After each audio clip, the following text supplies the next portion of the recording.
नमस्कार बंधुरा आज के आमी मैंगो शेक बानिয়েছি আপনাদের জন্য দেখুন আপনারা বানিয়ে খেয়ে দেখবেন কিভাবে বানিয়েছি আমি আপনাদের দেখাবো আজকে এটা দারুণ খেতে হয় আর যেহেতু এখন আমের সিজন আর আমের সিজন মানে ম্যাঙ্গো শেক খাবে না এটা ঠিক এই বছরটাই তাহলে ভালো যাবে না আপনাদের অবশ্যই খাবেন আর এটা এত ভালো খেতে হয় আমি কিভাবে বানিয়েছি আপনাদেরটা তো আপনারা চলুন তাহলে শুরু করা যাক কিভাবে এটা বানাতে হবে দারুণ হয় তো দুই ছেলে খাবে আজকে দেখুন চলুন বন্ধুরা ম্যাঙ্গো শেক বানাতে কি কি লাগছে আপনাদের দেখিয়ে দিই এখানে লাগছে একটু আমুল দুধ তো আপনারা যদি চান মাদার ডেয়ারির দুধটা বা গরুর দুধ গরম করে ভালো করে ফুটিয়ে ঘন করে নিতে হবে এটা আমি এখানে একটু হালকা উষ্ণ গরম জল নিয়েছি এটা বানিয়ে নেব আর একটু নিয়েছি কাজু কিশমিশ আর এখানে নিয়েছি চিনির পরিমাণ যতটা লাগবে নিয়ে নেবেন আর আম নিয়েছি আমগুলোকে ছাড়িয়ে সুন্দর করে আমি মিক্সির মধ্যে দিয়ে দেব আর লাগবে কিছু বরফ সেটা আমি ফ্রিজ থেকে পরে বের করে নিয়ে আসছি একদম রেডি হওয়ার সময় আমগুলো আগে আমি ছাড়িয়ে পরিষ্কার করে নেব আর যেহেতু আমি গরম জলটা আগে বানিয়ে নিয়ে এসেছি দুধটা আগে আমি বানিয়ে আবার এটা ফ্রিজের মধ্যে রেখে আসতে হবে ঠান্ডা হওয়ার জন্য আমি আপনাদের দেখাবো বলে দুধটা এখন বানাচ্ছি তো আপনারা যখন বানাবেন দুধটা আগে বানিয়ে ফ্রিজে রেখে আসতে হবে যেহেতু এখন ঠান্ডা বেশি খেতে বারণ করছে তো আপনারা বরফটা না ব্যবহার করলে এটা ঠান্ডায় আমটা একটু ফ্রিজে রেখে দেবেন আর দুধটা একটু ঠান্ডা করলেই ভালো লাগবে ঠান্ডা খুব বেশি ঠান্ডা না খাওয়াই ভালো আর দুধটা কিন্তু আমি বেশ পরিমাণ মতো 4 থেকে 5 চামচ নিয়ে নেবো নিয়ে ভালো করে ঘন করে বানিয়ে নেব এবার আমি আমগুলো আপনারা চাইলে বটি দিয়েও কেটে নিতে পারেন তো আমি ছুরি দিয়ে এভাবে সুন্দর করে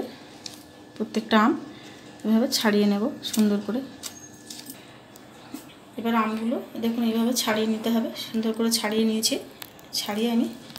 মিক্সির মধ্যে এভাবে দিয়ে দেবো আর যারা যাদের মিক্সি এখন প্রায় সব বাড়িতেই আছে তো যাদের মিক্সি নেই তারা কি করবেন আমটা কিন্তু গোটা এরকম পাকা আমটা প্রেসার কুকারে 2 থেকে 3টে সিটি মেরে নিতে হবে তারপর ঠান্ডা হয়ে গেলে ছাড়িয়ে চিনি দিয়ে ওটা ভালো করে ফাটালে কিন্তু ওই সেম একই রকম হবে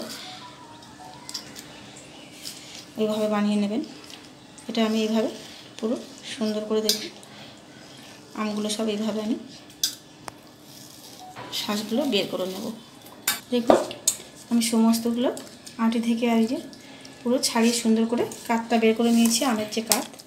এবার আমি এখানে এই দেখুন একটু আমের খোসা পড়েছে আচ্ছা ঠিক এবার আমি এখানে পরিমাণ মতো চিনিটা কিন্তু দিয়ে দেব আপনারা যতটা যেভাবে মিষ্টি খেতে চান যেহেতু আমি এখানে পাউডার দুধ বানিয়ে নিয়েছি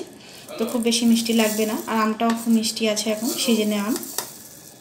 চিনিটা আমি দিয়ে দিলাম দিয়ে এবার আমি মিক্সি থেকে এটা ঘুরিয়ে আনবো একবার ঘোরালেই হয়ে যাবে দেখুন আমি এটা মিক্সির জাস্ট একবার ঘুরে গেছে কতটা সুন্দরভাবে রেডি হয়ে গেছে একদম এবার আমি বানানো দেখাবো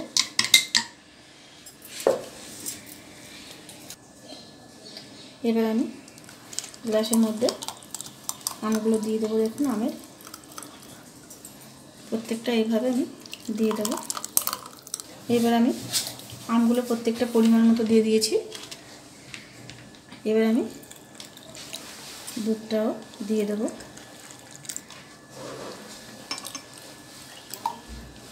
এইভাবে যেহেতু চিনিটা কিন্তু দেওয়া আছে আগে থেকে এইভাবে এবার এখানে আমি এটা এইভাবে সুন্দর করে মিশিয়ে দেবো দেখ এইভাবে সুন্দর করে আমি মিলে দেবো আর যদি কখনো কোনো বাচ্চা দিয়ে পরে দেখুন এইভাবে মিল্ক আলাদা আছে মিল্কটা আর ম্যাঙ্গোটা দুজন কিন্তু একদম আলাদা আপনারা চাইলে এইভাবে ফ্রিজে রেখে দিলেও খুব সুন্দর আইসক্রিমের মতো হয়ে যায় আর এটা কিন্তু উপরটা মিল্ক আছে দেখুন ভিতরে কিন্তু যায়নি বাচ্চারা খেতে খুব ভালোবাসে এইভাবে দিলে তো এইভাবেও বাচ্চাদেরকে আপনারা দিতে পারেন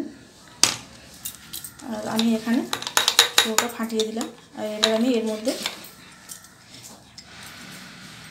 আগে বরফটা দিয়ে দিতে হবে তারপর কাজু কিশমিশ দিয়ে দেবো এই যে বরফটা দিয়ে দেবো